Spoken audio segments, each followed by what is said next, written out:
हंसत मन बस इतने में अभी ई तो टेलर पूरी फिल्म बाकी है। फिल्म तो अभी बाकी है।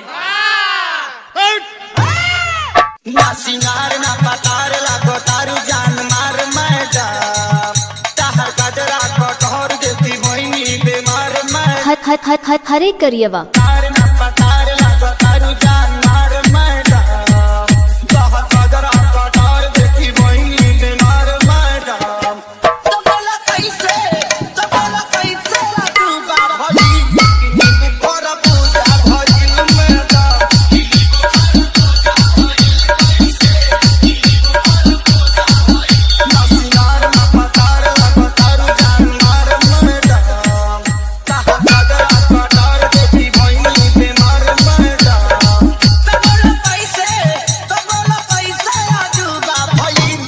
हरे करियवा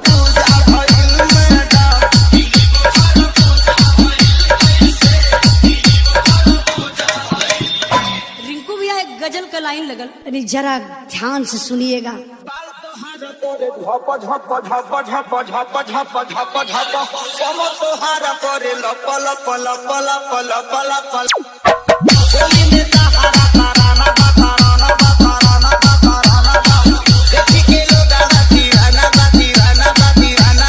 हरे करियवा